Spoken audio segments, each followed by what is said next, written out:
Hello and happy Friday. Happy Friday to all of you. Today is the first installment of Real Green's Soil Academy.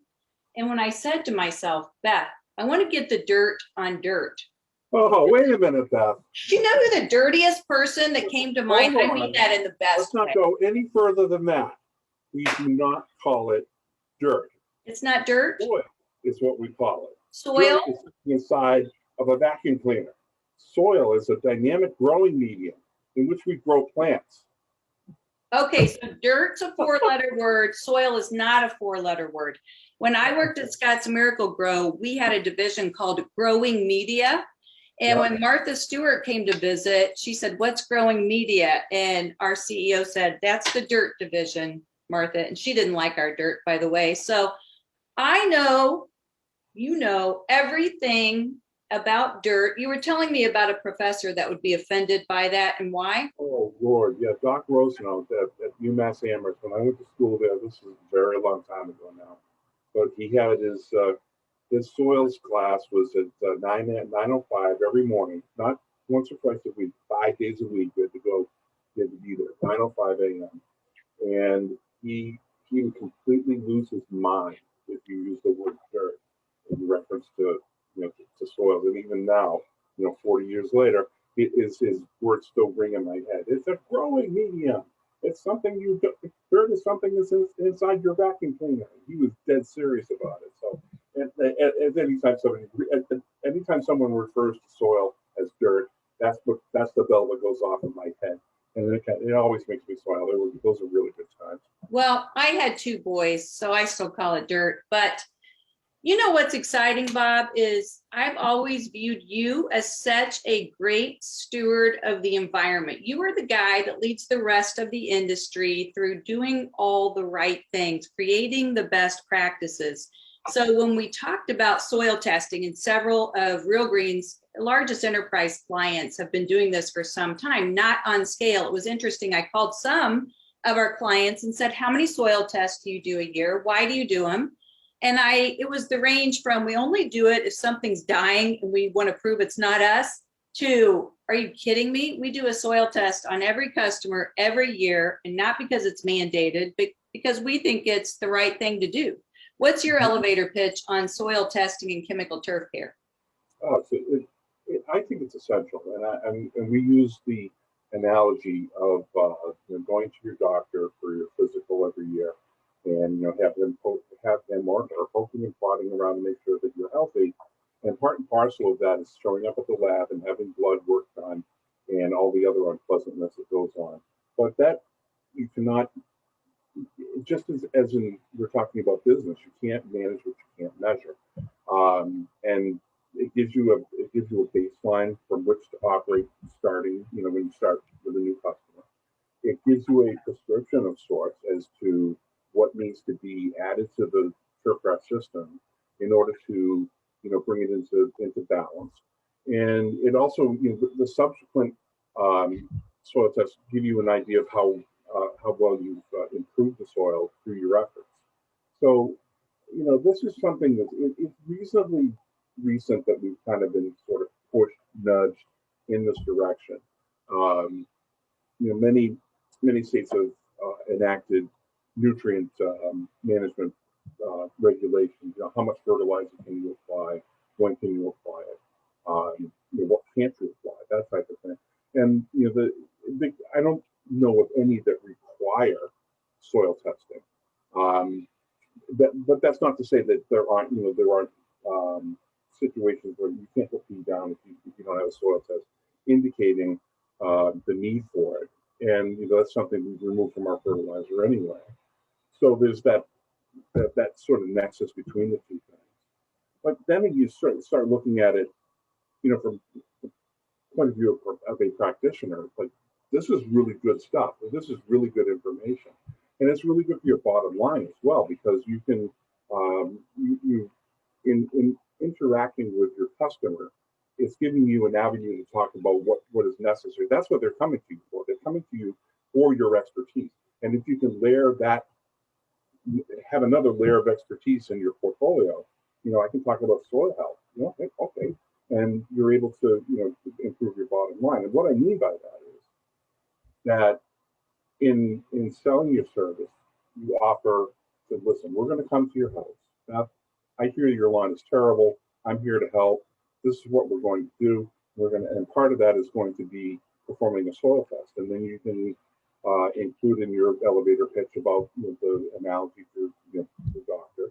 You go out, take a properly a proper soil test. You have an alliance with a soil test laboratory that takes all of your stuff in. You have a procedure, with that vendor. That vendor will send you the results of the soil test in PDF form, so you can email it to the customer. And then in doing so, you review, before sending it out, you would review, what the soil test said, what the soil test didn't say, what the recommendations were, how you can bring a price point to each one of those recommendations, and send the entire thing to the customer. So you have, third-party validation of what you're selling. And I know that in my experience, it's a very easy sell. And what's wonderful about it is exactly what you should be selling. So I think that's a great way to go about it. I had the great pleasure of visiting with an organic lawn care company down in Connecticut a few years ago, and this gentleman was really into soil testing and did it very well. Not only did he take soil tests and send it out to a lab, he would then take those results and send them to a second laboratory in order to have the results analyzed, and he would get a feed of data back. He was really into this, and he would that was his prescription for the season, and he would bring his lawns into balance, and they looked absolutely wonderful, and it was just a really great learning experience, seeing how he integrated that kind of data into his program. So I think it's from all points of view, it's a really good thing to entertain. I love that. I want to be connected with this individual who's done this. Tell me, and you've been in a number of advisory roles at for-profit companies. You are now at NALP. And if anyone's never heard of Bob Mann, first of all, I'm sorry about that. And I'm glad they're watching today, but give us some background on Bob. Well, I'm in the National Association of Landscape Professions currently, and I'm doing government relations here. Prior to that, I was in the professional lawn care industry, and I spent, I think, 32 seasons doing that. So that was plenty. That was long enough. I'm pretty well busted up at this point. Body just isn't what it used to be. But it was just such a wonderful industry, and I don't need to tell you. Whenever I reflect back on it, we're in such an incredible industry full of incredible people. I can't tell you how many times I've encountered people from outside of our industry who are absolutely shocked at how we interact with one another and how we're so giving of information and experiences. And our peer groups, our various peer groups throughout the industry are an excellent example of that. And how the camaraderie is absolutely incredible. We go to your conference or to our conference, and the lawn care people are all together. It's like old home day. There were a couple of gentlemen here. I'm on Cape Cod in Massachusetts, and there were a number of NALP members that I don't see unless I go to Louisville, Kentucky, to our conference. I could walk to one place from here. I don't see that gentleman except in Louisville. So it's a wonderful group, and just very pleased to be associated with them. In regards to soil testing, and this is not a one-size-fits-all answer, because obviously the United States and our friends in Canada, there's a lot of diversity, but what is it you are typically looking for if you are a turf care operator? What are you looking for? Let's say you're in Columbus, Ohio, Indianapolis, Indiana. What are the types of results that you are looking for that become actionable in terms of maybe how you adjust your agronomic program? Oh, yeah. Well, we start with the soil pH, and that's a measure of relative acidity in the soil. And what that really boils down to is the availability of nutrients that the plants can take up. In other words, they become more or less available to the plants based upon the acidity in the soil. So we're first and foremost, we want to focus right in on that. And up here in the Northeast, we typically have acidic soils, and application of limestone offset that. And additionally, we have an acidifying effect of the fertilizers that we use as well. So that needs to be taken into consideration. So quantifying that is very important. And some lawns don't need much limestone at all. Other times you encounter, lawns that have, almost flat lines. They need CPR. The chemistry is so bad. I once upon a time was doing some bulk applications of limestone chips into a golf course, and he put up so much limestone you could no longer see the grass. I thought the guy was completely out of his mind. But I did go back a couple of weeks later to do an application of fertilizer, and it was all incorporated. So there's that's first and foremost, and then looking for deficiencies in the individual macronutrients and micronutrients, and it depends on the soil test as well. Soil tests can be very narrow, and as far as what they tell you, or you can branch out and look at other aspects. The chemical aspects, the organic aspects. You can also look at the soil structure, so the physical aspects of the soil. So you can be very complicated, very complex, or very, very narrow, depending on what you're willing to purchase. So it's a stream of information. It's also it can be really complicated to sort it out as well. So it's something that you begin on a journey to understanding, and I don't think you ever quite get there. The soil chemistry is a very, very difficult thing to master. And, I don't consider myself to be a master of it by any stretch of the imagination.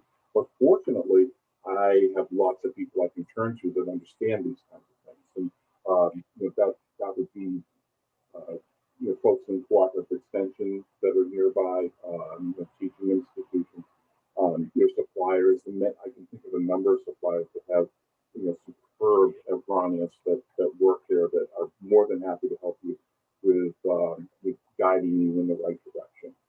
So there's that as well. So let's say you have a property that's not responding as the surrounding or adjacent properties to a chemical turf care program. You would go to that property and you'd look for environmental issues. Are there sprinkler heads? Are there pets? Is there shade? Is there something that you physically can see that would differentiate the results? Then you'd look at thatch and what type of turf it is.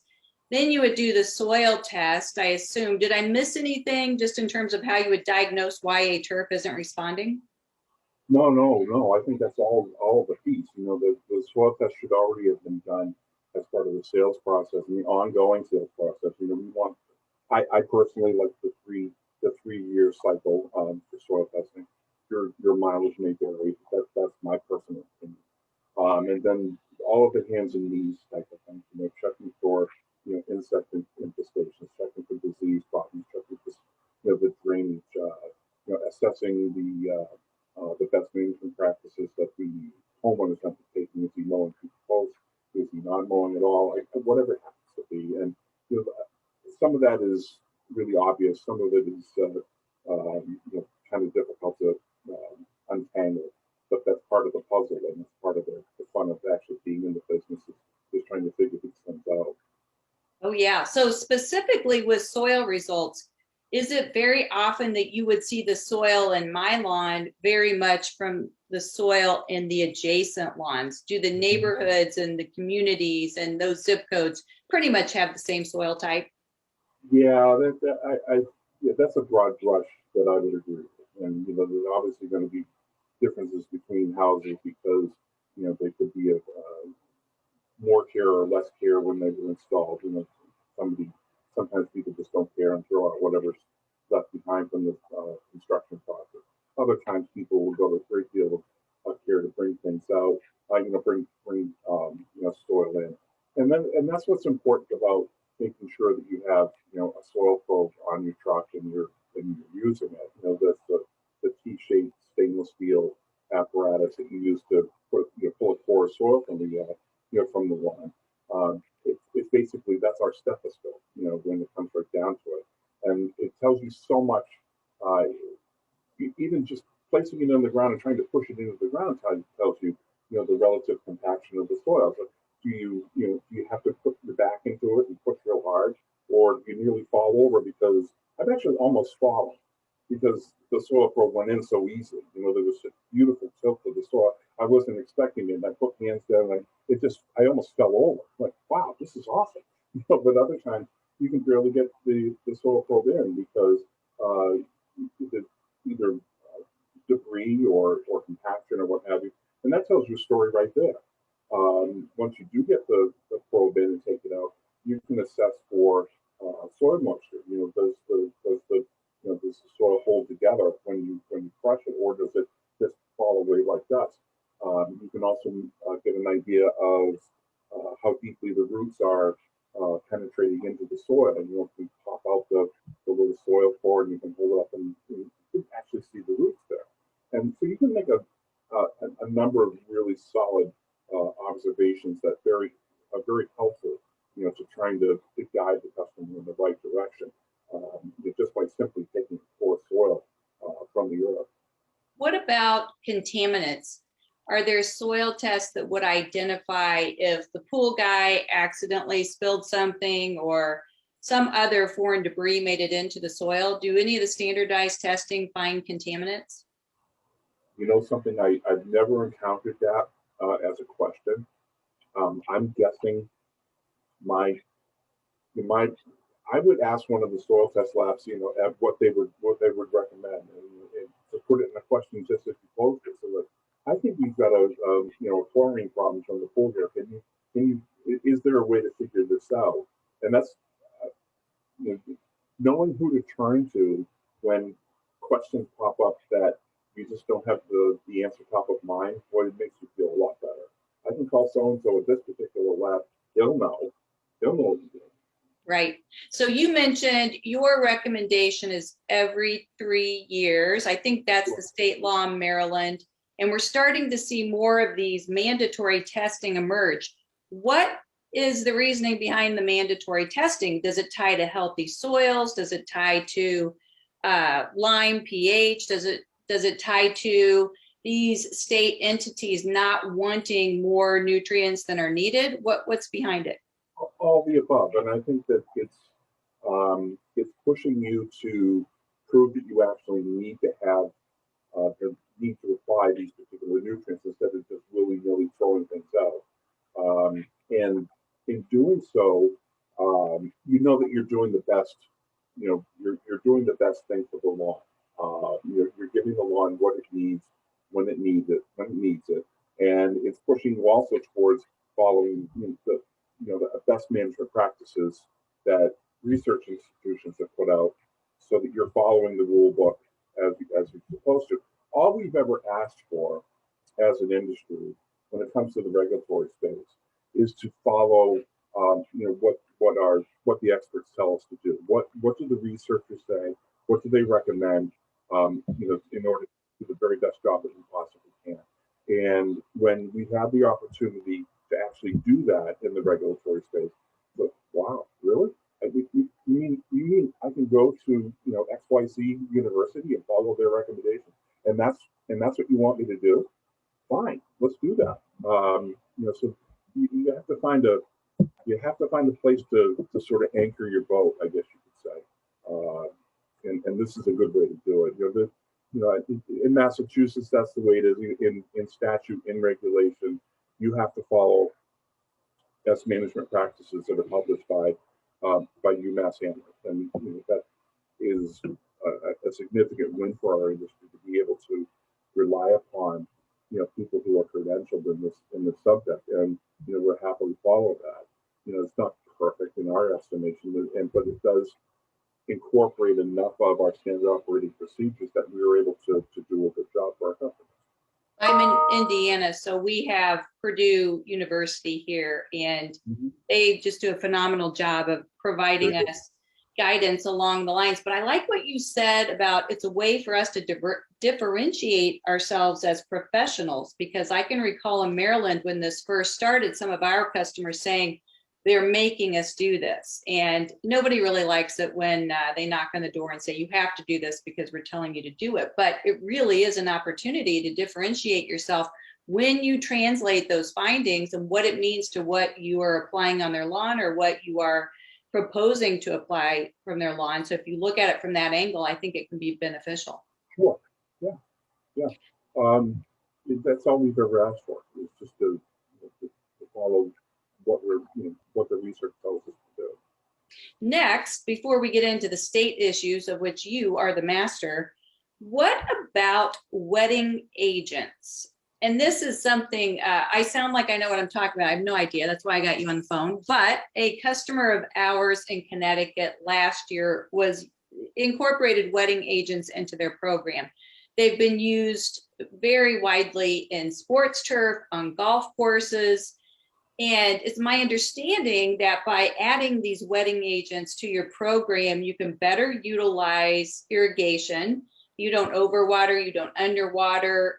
They're not necessarily something that a customer, if you told them you were incorporating it, unlike weed control, where if I spray weed control, those weeds are dead tomorrow. But the wetting agent is breaking down that barrier that's stopping the moisture from getting into the soil. And what are your thoughts on the application of wetting agents in chemical turf care? I think it's a wonderful idea. I mean, just to kind of give the broadest of brushes as far as what this means is that, if you kind of think of a freshly waxed car and taking your hose and just sort of spraying some water on it, the wax causes the water to bead up and to run off. So there's not a lot of surface tension there. So, or there's a lot of surface tension on it. And what the wetting agent does is it allows the water to spread out and thereby working its way into the soil. And in certain circumstances, soils become hydrophobic and they won't accept water. And that becomes even more pronounced the drier the soil gets. So you'll have situations where the water will just sit right on the surface or run off or not infiltrate. And that's what the wetting agents are meant to do, is help that infiltration to occur. So, and there are a number of different types of wetting agents out there that do different types of things, and that's a real good segue to someone who has a lot of detailed knowledge on that. But it's something that I've used in the past with great success, and we certainly recommend. I love it.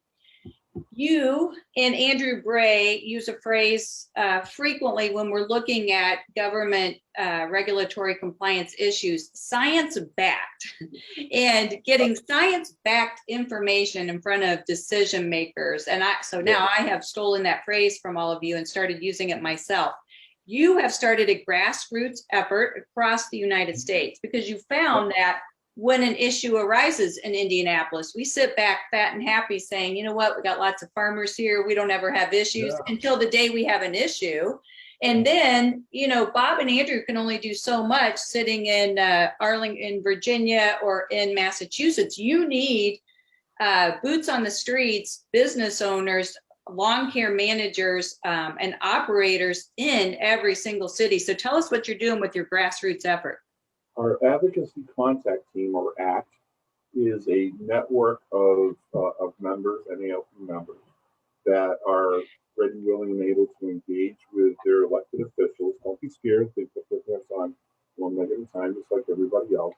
When issues come up that are important to our industry, and they can be anything from fertilizer to pesticide, equipment issues, backpack blowers, and labor issues, anything that is important to our industry, our elected officials need to hear from us, and they are only willing to listen to people like Andrew, Carla. Carla's our newest member of our team, and myself to a certain extent, because we're from Virginia or we're from Massachusetts, and if you're advocating for the defeat of a particular piece of legislation in New Mexico late last month, and I'm on the other end of the country, and my voice is diminished by the fact that I'm not a constituent of the people that I'm talking to.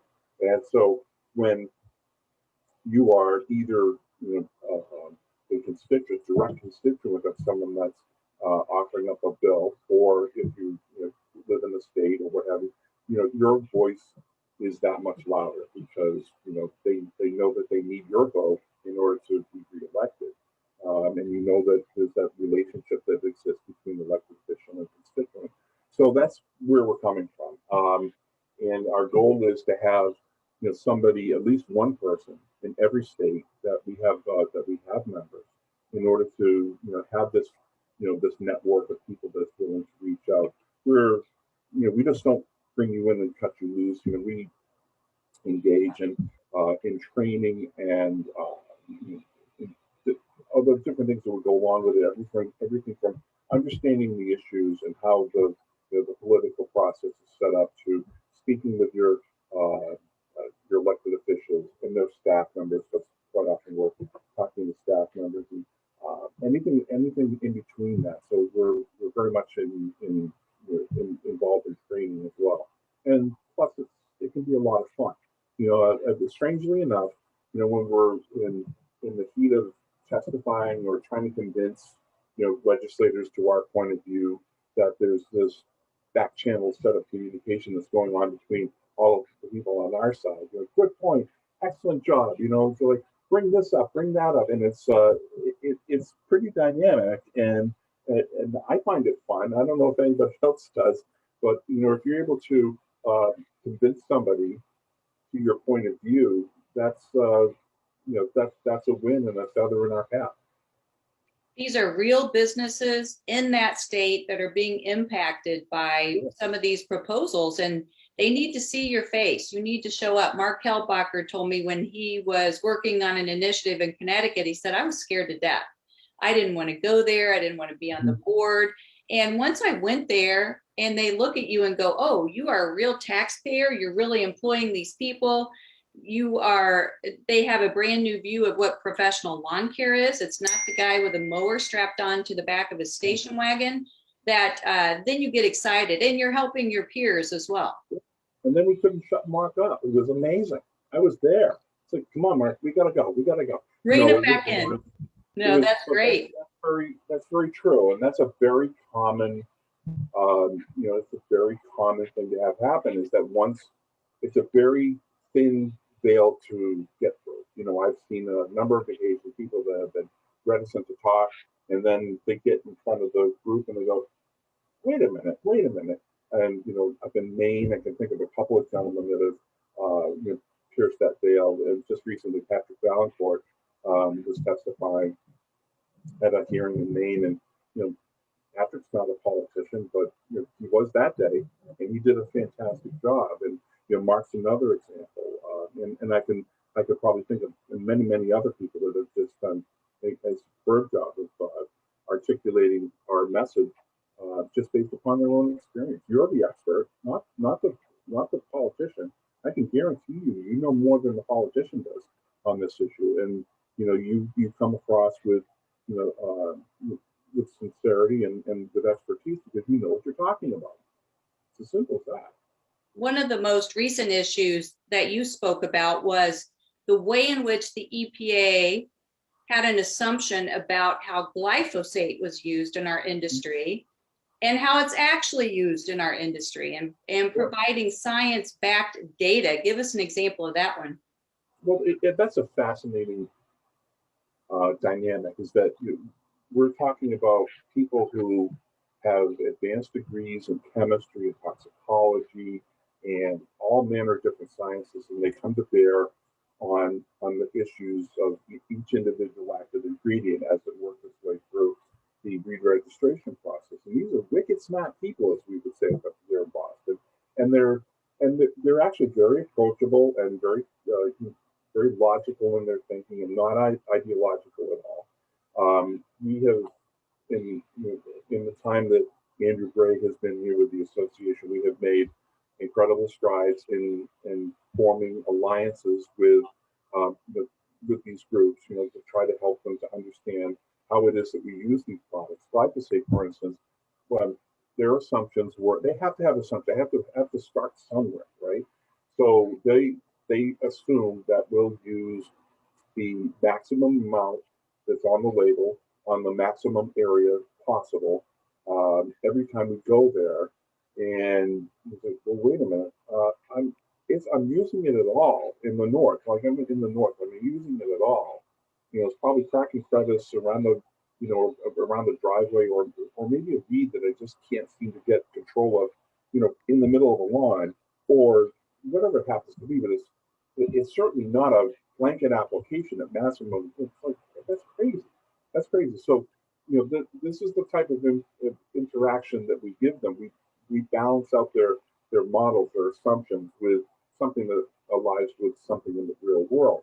And we've had a number of conversations with them on multiple different active ingredients that have gone very, very well as far as trying to inform them. We don't always get what we want. But when we do get something, we're reading it, we know, what? I see my influence in what they've decided. I see that, I didn't get everything I wanted, but I got at least something. And I feel as though I've been treated fairly by virtue of the fact that, I was able to participate in the process of coming up with the decision. So, the glyphosate was one thing that was the biological evaluation, that's the step that they're at right now. And, if you were just to take it at face value, it's the worst thing in the entire world. But you have to explain to them that's not the way this is used in the landscape industry, and that we fully appreciate, the vital role that particular herbicide plays in agriculture, and kind of support other industries in your comments as well. So that was kind of an important thing to get across. That was a good one, because if you're using glyphosate on a very difficult weed, as you described, you're likely going to leave a little area that I now have to reseed and rehabilitate. You're not going to use this on a widespread basis. No, and even the people that do, I know that down in the south, you'll use glyphosate as a blanket application to take out something like Balana in a Bermuda grass lawn, and that's something that's outside of my experience, which is important for me to understand. Is that I reach out to colleagues in the group. Facebook groups are great for this. This is, just say something like, do you guys use this particular product in any other way that I'm experiencing? And give me your insight. And, I've learned a lot of stuff from different parts of the country, things that I would never have learned, from doing lawn care up here in Massachusetts. So that's important to point out. When you make the comments to EPA, that you acknowledge that, there are uses where blanket applications may be, but it's a tiny minority of the whole. So your modeling is not exactly accurate, and you put it in a diplomatic way. But it's important for everybody to understand it. You know when the best time is to repair your roof, Bob? When is that? When it's not raining. That's why we all need to reach out to you and be part of ACT now, because not that you won't answer their phone calls or their text messages, because you helped us all last year when we were trying to be essential. But boy, when we lock arms early and you train people how to respond in these scenarios and how to talk to politicians, I think there's a higher level of confidence and we become more effective as an industry. Here's a great example. Recently, there was a bill in the New Mexico Senate, sponsored by the president pro tem, so she's like right at the very top of the leadership. And it was to ban the use of neonicotinoids, the insecticide that we make great use of in our industry. She wasn't going to allow for any carve-outs that included us, but she was relying upon talking points that were provided to her by anti-pesticide activist groups. She didn't have a clear understanding at all as to how these products work, or what what the risk versus benefits are. Things like EPA would do in order to come up with legal directions and what the things that EPA does. She had to go through the hearing process. So, we got together with our state association allies, and got the word out to the groups that we could, and then we attended the hearing, and it was what a wonderful surprise it was to hear so many different groups on our side of the argument, from landscape, from the point of view of pest control, agriculture, not just agriculture, but across the entire spectrum of agriculture. There were people from livestock, there were people from row crop, there were people from fruit and vegetable, and they were all coming together to say, this is not good policy. This is not how these products should be regulated. And her response was, she had gone through and carved out virtually all of agriculture and said, you're not affected by our bill.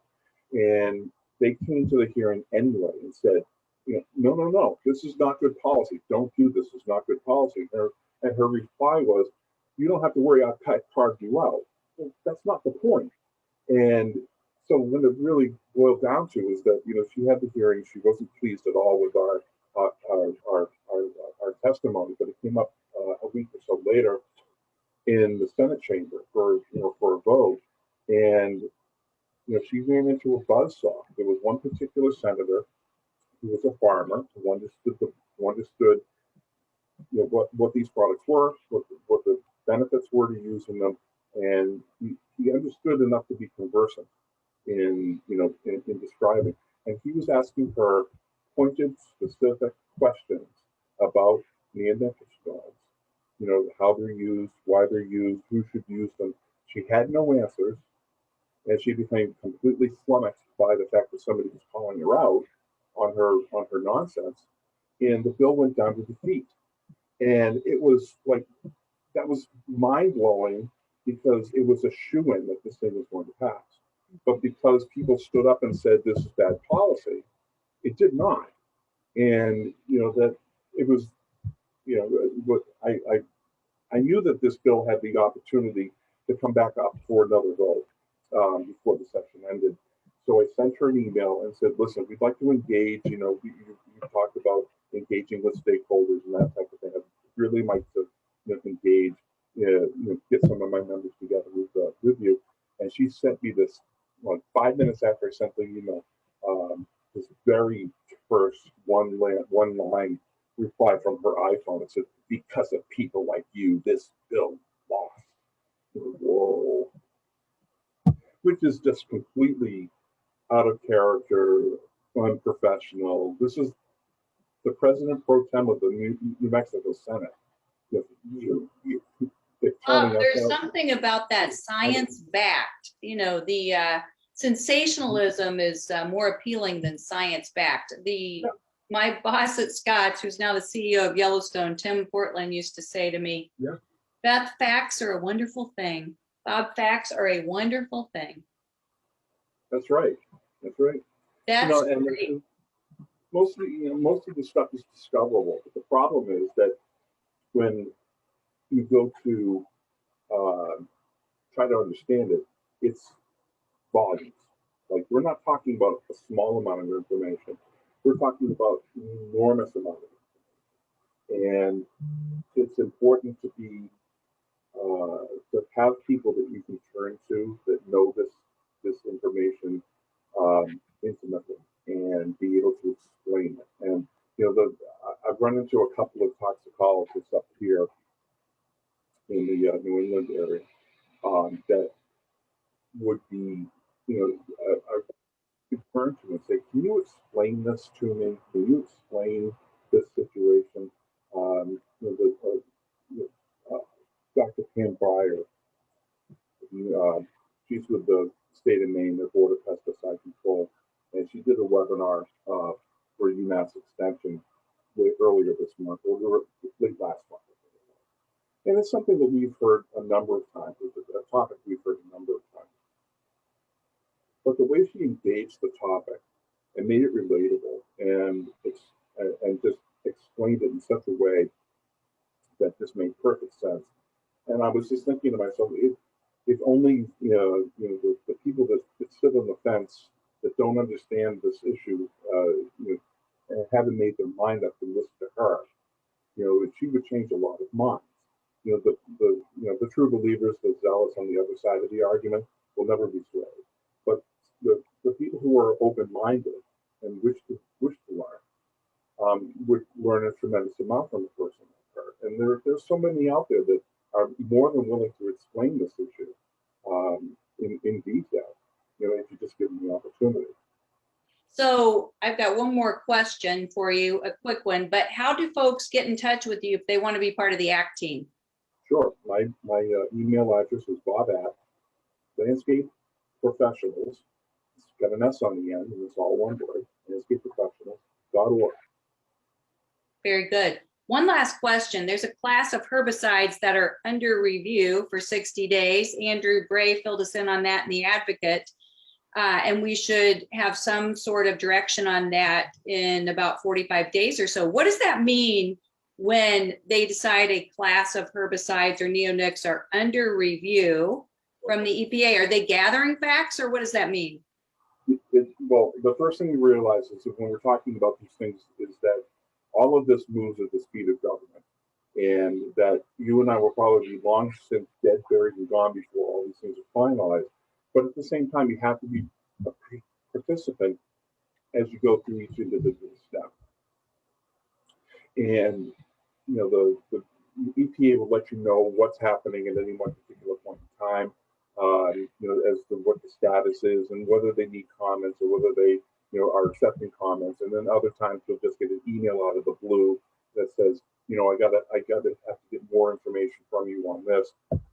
But as far as actual label directions changing, this is all part of an ongoing re-registration process that was mandated in the last, it was the Food Quality Protection Act that put this into motion, that all pesticides, regardless of, whether they're, traditional synthetic or biopesticide, all of the pesticides have to be registered on a 15-year rotating basis. And we're coming to the end of that sometime in 2022.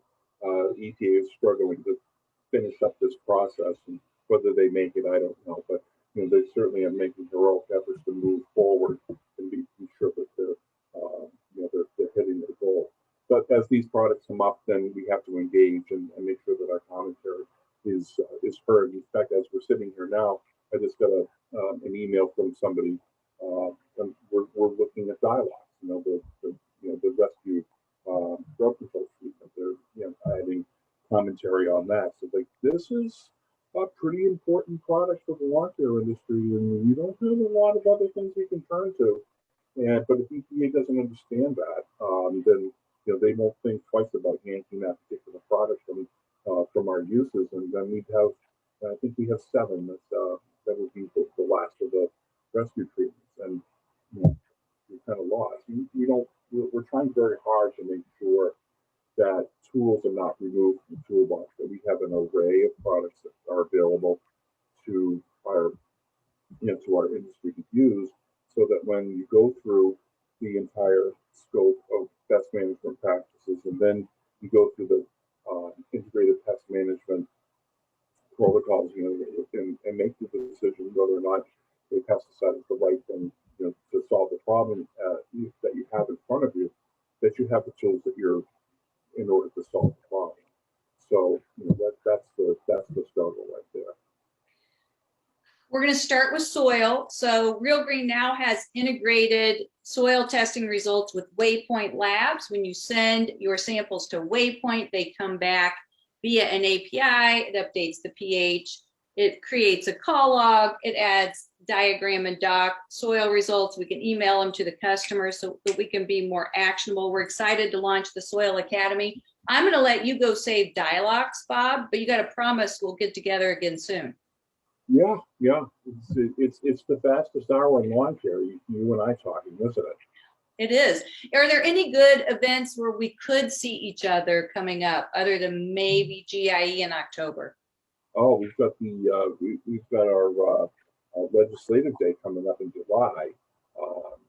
We should talk about that We'll do that again. Yeah, that's a terrific way to bring people all together.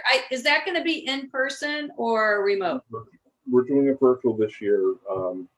It's like one more virtual event, and then we can go back to living our lives the way we're supposed. At least I hope. Won't that be It'll great? be virtual this year, but we've had a lot of success in engaging politicians on a virtual basis. So, I think this is going to be a good event, no doubt. That's awesome. Well, we will get together and talk about that again because that's very exciting. We didn't get to catch up on your new puppies. We'll talk about that. So we're adding new things to the hopper. We can talk about Tom Brady and his success in Tampa Bay. Oh, wait, that's right. It was in Tampa Bay. You had to throw that in there, didn't you? I did. I always have to get my little New England tweak in there. The conversation was going so well. We were having so much fun. We always have fun, Bob. I can't wait to see you again. Thank you so much for kicking off Soil Academy for us. You are the master. I appreciate your time. It's very valuable. Always a pleasure, Beth. Good to talk to you. All right, we'll catch up soon. Thank you. Bye-bye. Bye-bye.